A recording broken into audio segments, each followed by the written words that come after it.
So, I don't want to use that. Go away.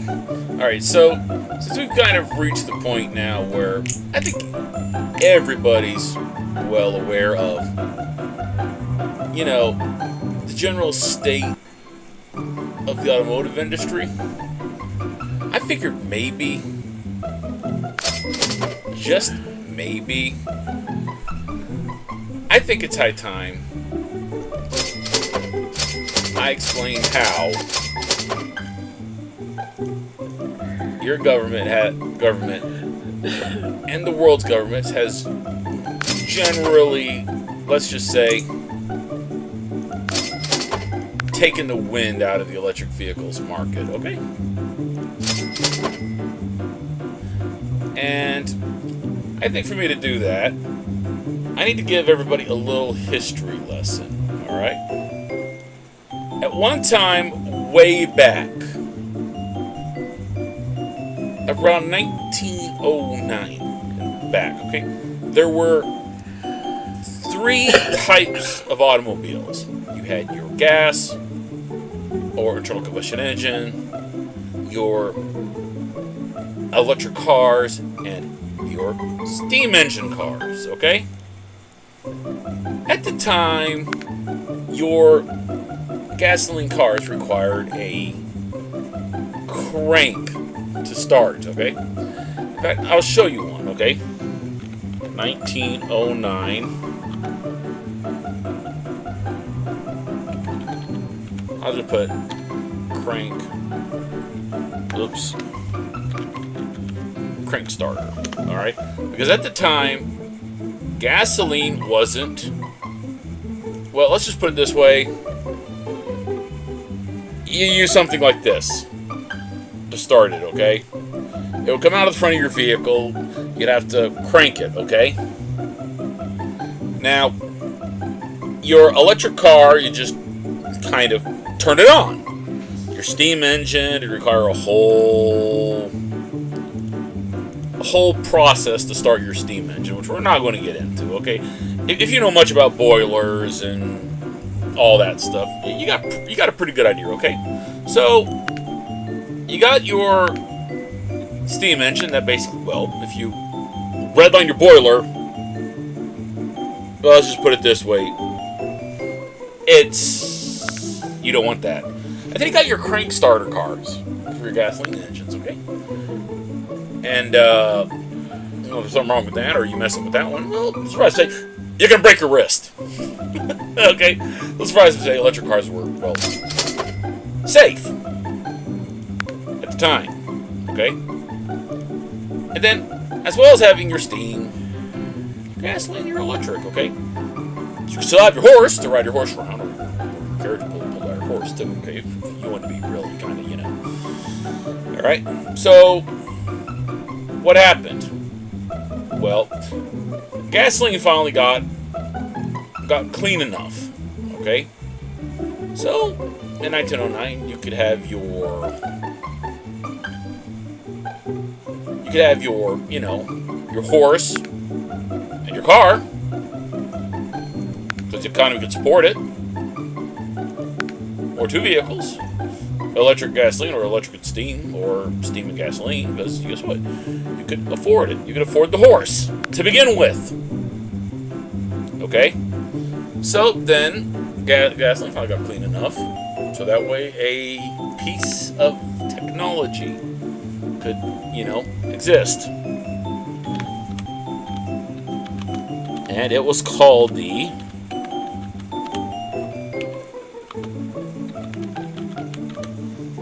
electric starter. Yes, sirree. The electric starter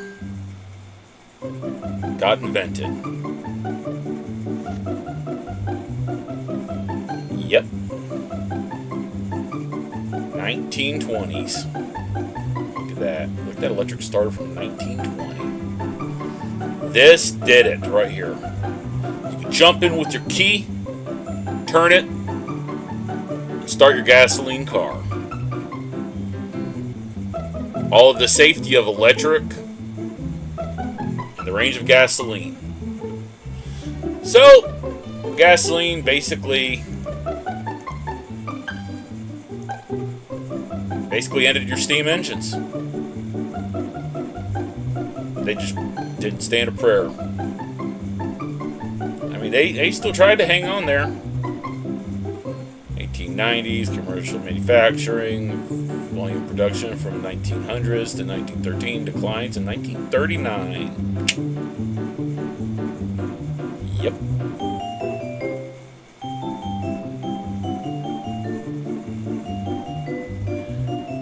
But, so, we're going to now go from this to explaining to how come we went from, you now get the general helicopter bird's eye view how we went from your multiple options of your gasoline, electric, and steam. Now we're going to explain how the government, how pretty much every government in the world basically took the wind clean out of the electric vehicle industry. And its general arrogance and stupidity. Basically, the electric vehicle being the cleanest option is basically like saying, I'm going to rub my car off of rainbow farts, okay? Which I'm not going to get into the various controversies behind it, okay? But we're going to start with the simplest fact here. This is electric vehicle public charging stations in the United States. This map's from 2019. Okay, DHC and level 2, okay? Now, I want to make this abundantly clear here, okay? Alright? Alright. Total charge time for a Tesla. Alright, we're just going to ask that go. Alright. We'll supply 2 to 3 miles of range per an hour of charging. I want you to make this abundantly clear here. Right here, Tesla.com. A 120 volt outlet will supply 2 to 3 miles of range per an hour of charging. Now, I want to make this abundantly clear here, okay?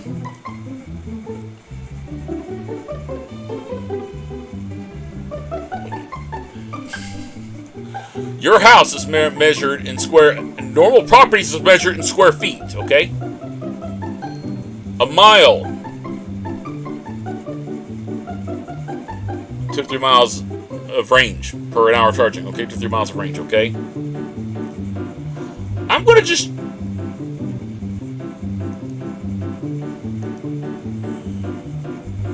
Alright, 3 miles in feet. That's only 15,840 feet. An hour to charge for that. Okay? That's the high end of this. That's not even below this. Tesla is known to actually exaggerate their numbers, okay? They're notorious for actually exaggerating, okay? Now, we're going to get to the fun stuff, okay? So, let's say you actually are charging your vehicle. When a charger's in use, okay, the next person won't have to wait to charge. Using that charger, if every charger's used, then guess what? And this is before you take into effect that public charging stations, okay, they're probably not going to get the best maintenance in the world. That means 10 to 1 that if the charger's not working properly, it's actually going to reduce how much it's going to be actually putting into your vehicle's electric battery. Okay? Alright, now.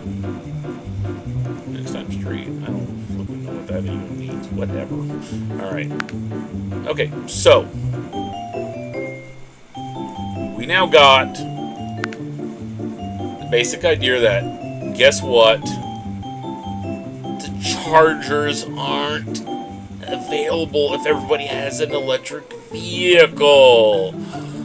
Oh, goodness gracious. Oh, no. If the chargers ain't there for the electric vehicles. Ooh.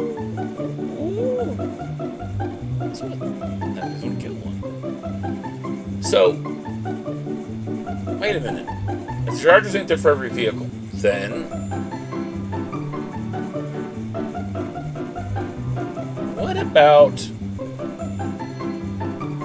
another little problem with electric vehicles? Okay, when you have a gasoline vehicle, okay, pretty much your range will be static.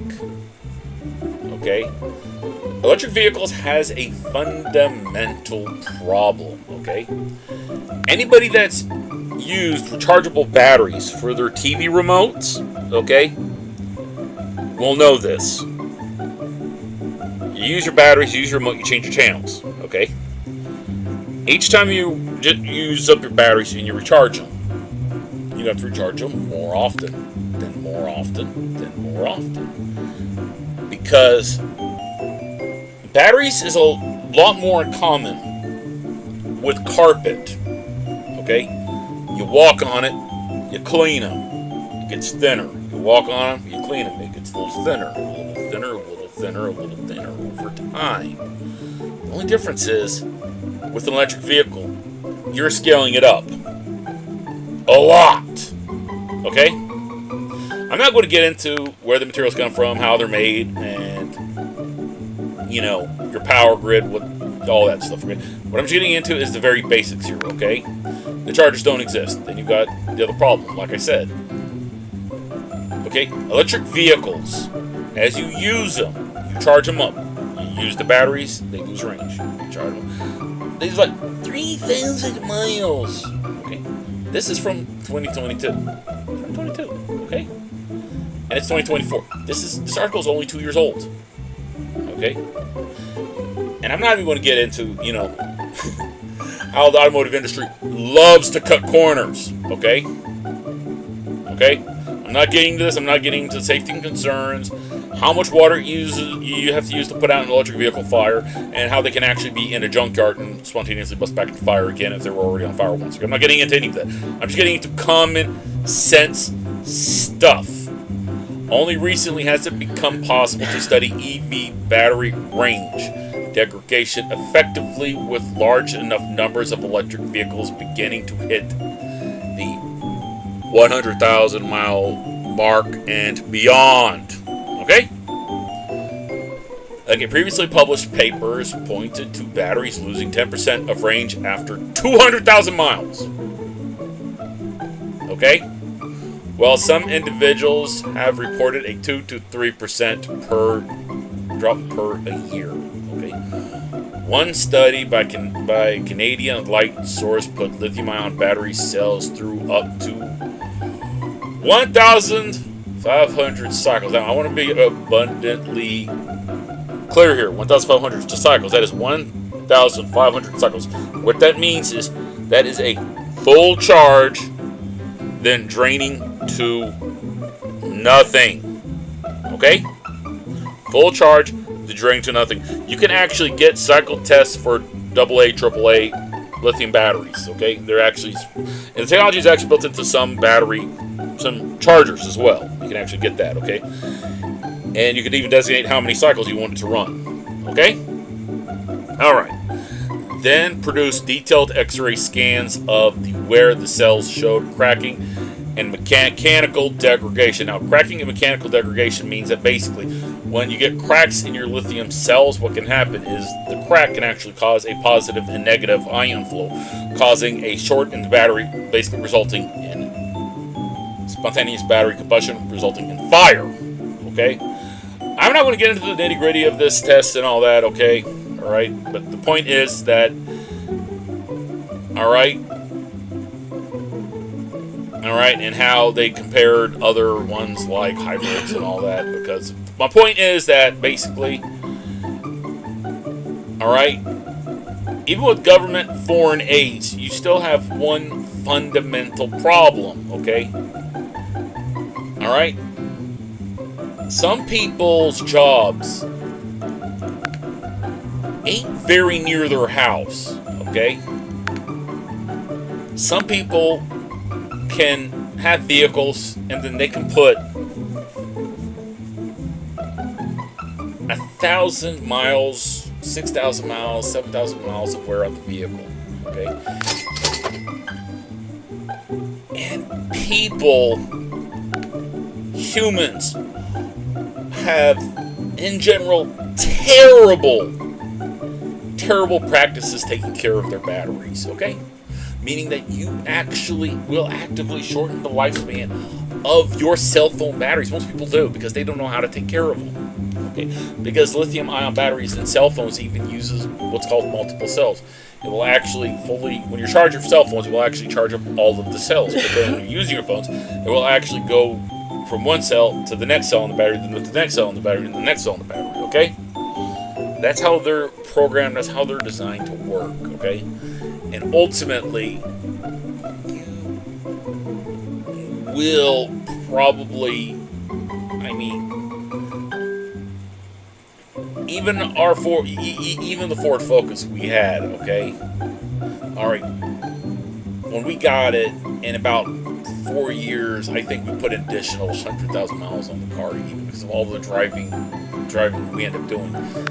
If you're living in the United States, you inevitably do a lot of mileage, okay? And for that range and cycles, and you start to notice it, if you live in a city and you do a lot of driving, you're going to hit that 100,000 miles mark probably in a year to 2 years, easy, if you're a heavy driving person. And then there's other problems, is that not everybody has the convenience of having the time to plug it in and fully charge it when it's low and they're out. Because you're pretty much putting minutes to hours having to sit there with their car just plugged in. Yeah, well, I was just reminded, we hit over 200,000 miles on the Focus.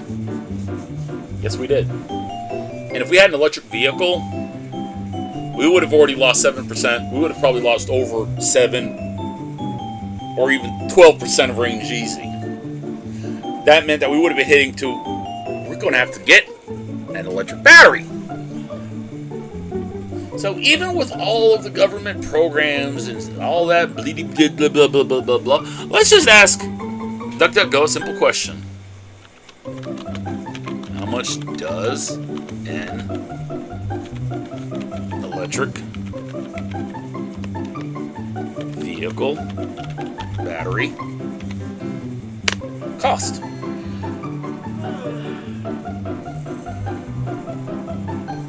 Charges electric vehicle battery technology. Yes, alright. Well, everybody knows what a Tesla is, alright? Let's just Tesla EV battery for sale. So alright, so you get one from eBay for $699 plus shipping. $20,699 plus shipping, because that's still eBay.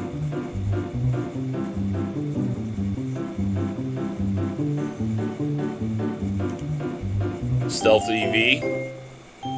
Yep, see, all these are used. $1,500. These are all used.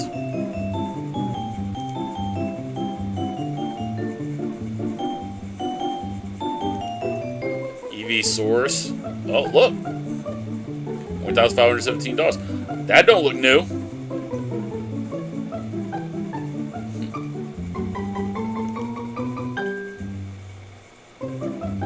But you see, that's because basically EV manufacturers, okay, they want you to use one of their people. If you want to swap out your EV battery. Once you use a qualified technician, okay? And you better believe you're getting into some pretty hefty money. So even with the government's incentives of pushing EV vehicles, you're still ending up, they're not answering one simple, fundamental problem, people. How are you going to afford to take care of the fucking piece of shit in the first place? A gasoline vehicle. You change oil, you might have to change an occasional gasket here, gasket there. But basically, in the nutshell, what do you actually need to maintain a running gasoline vehicle? The only time you get into money that's probably going to even come in spitting distance of changing an EV's battery, you're pretty much talking about your air conditioning system.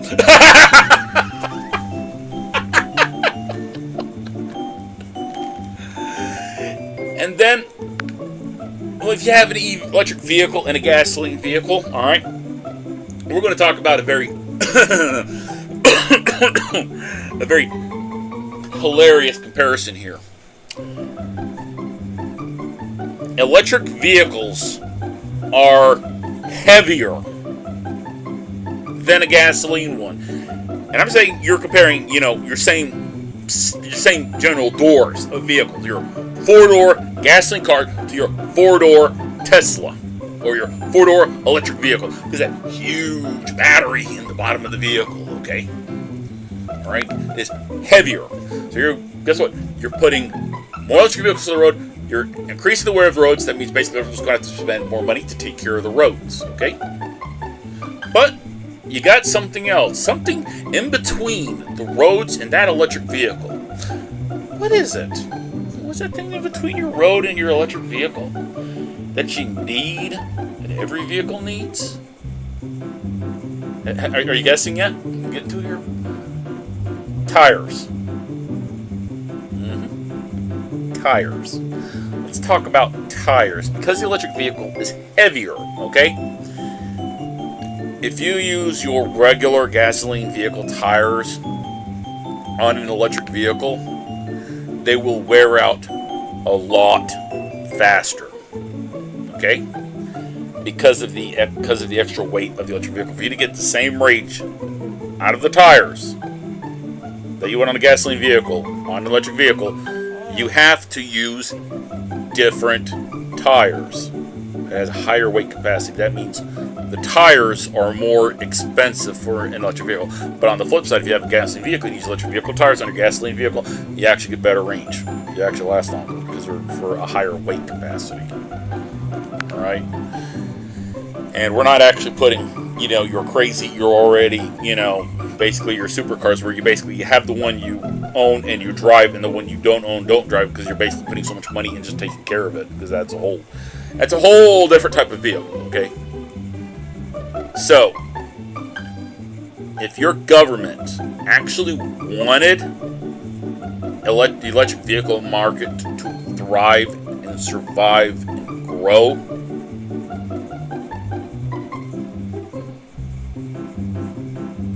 guess what they would have addressed in the first place? Because there is a market that actually buys electric vehicles. There is people that buys them. This might surprise you, okay? Most electric vehicle cells that are actually being sold, released, or bought is in your rental car. Despite the fact that when they went electric crazy, sold off half their electric fleet because they found out something about them that is they're not as they don't work as well because of the charge time. Okay, they can't be returned with the same charge because the car rental agency works based off of this. You rent the car with this amount of gas in the tank. You return the car with the same amount of gas in the tank. You can't do that with electric vehicles. Okay? That means the rental car agency has to pay to charge and maintain the charge in the electric vehicles. Because of energy loss. So, they're going to inevitably go back to gasoline because they have no choice because of how the entire industry works. The people that actually got the electric vehicles was the people that could afford your your primary, to the store and back transportation vehicle. And then the gasoline vehicle as well. They could afford a gasoline vehicle and an electric vehicle at the same time. Those are the people that can actually afford it and to afford to maintain both. Most people can't afford two vehicles. Most families can't. Most people can't because, I showed you. Everybody is losing over $2,000 in taxes alone. $2,000 in taxes alone is being drained out of them.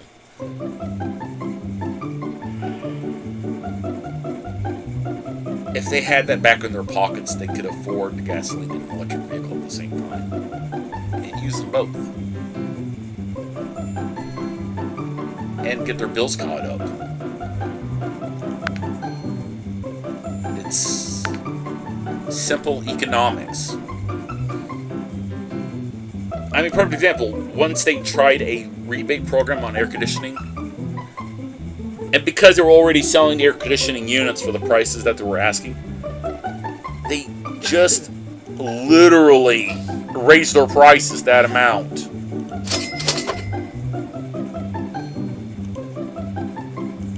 It's flipping insanity that governments don't think of this.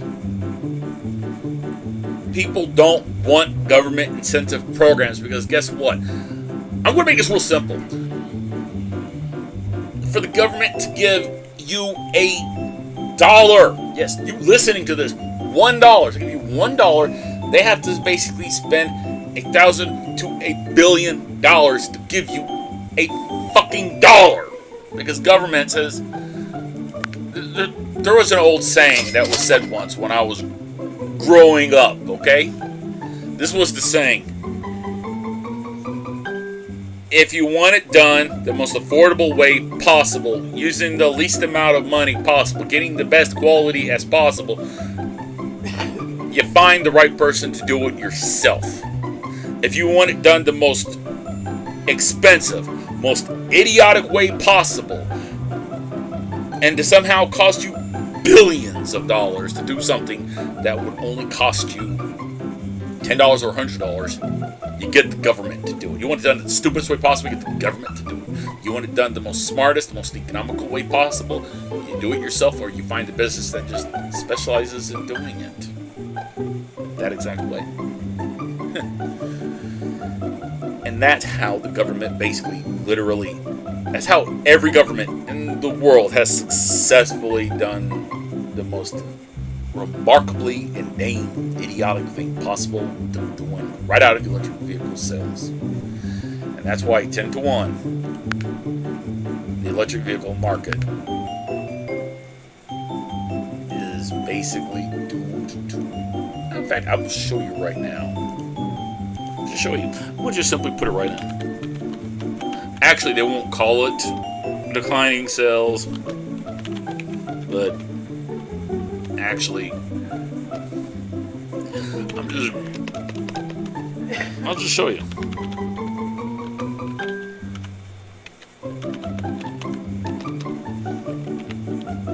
It's literally an autofill.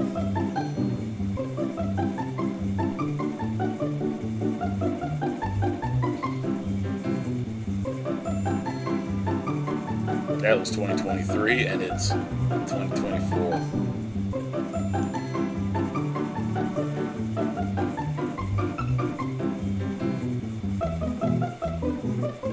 Yeah, high base prices. That's because electric vehicles cost more to make. They're heavier. They require a whole different style of construction. That's why electric vehicles cost more at the start sticker price than a gasoline vehicle. You can't hide it.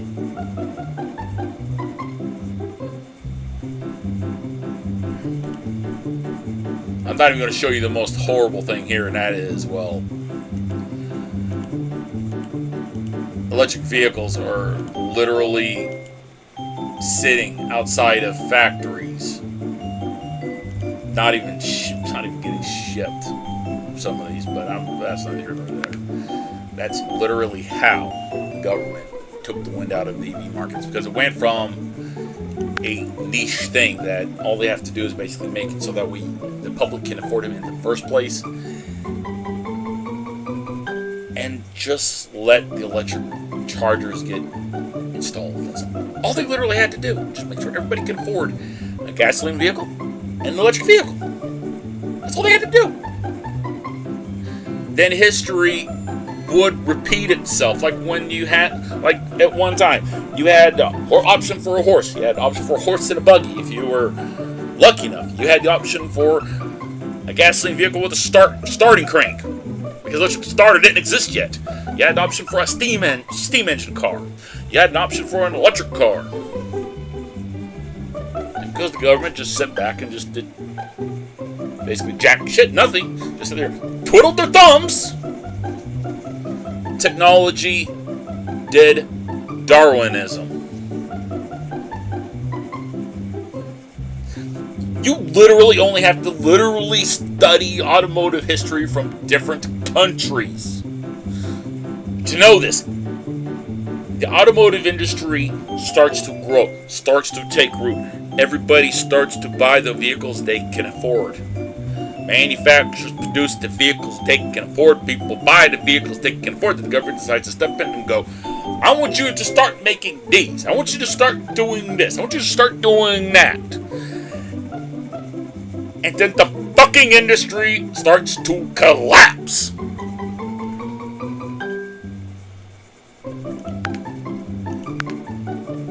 It's literally happened. It literally happened every time. Every time. That's literally what happens. The government decides that I want you to start making hydrogen fuel cell vehicles. Then the automotive industry starts investing in developing hydrogen fuel cells. Then the government decides that I want you to start making electric vehicles. Before they even fucking finish recovering from the hydrogen fuel cells. Then they start retooling factories to make factories and the technology for the electric vehicles, investing in the technology for the electric vehicles. I've already invested in the hydrogen fuel cells. If you want your market to die, let the government do it. Because let's face facts here, your government is not businessmen. They're not engineers. They're not industrialists. They're not scientists. What they are is they're lying.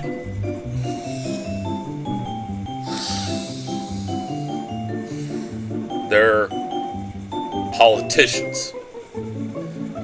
They go, the public, I want to look good to the public. So I'm going to force these businesses to do this. Because they're lying. They're liars. In fact, your politicians are so fucking stupid is that they will actually draft bills from shit that they see in movies. And they pass them. Because they're idiotic liars. Let's face facts here. You watching this because you're smart enough to probably realize what I'm saying is true. 10 to 1. You're smarter than anybody you voted for in your entire life. That's how sad this is. Because politicians, they work like this. Okay, okay. My political party needs donor money, so they pass laws that favors those particular donors. That's literally how it works. It's not complicated. And because they don't know nothing about the industries that they're literally trying to pass laws on and regulations on, because they're stupid. They basically destroy your economy because they're stupid. You want to see literally how stupid your government is? Watch a documentary on the AIM AMC Corporation, okay, American Motor Corporation, just to see where their priorities lie. It's lobbying money. It's literally lobbying money. I mean, that's how Tesla gets their special exception to not require franchise laws, because they lobby for it.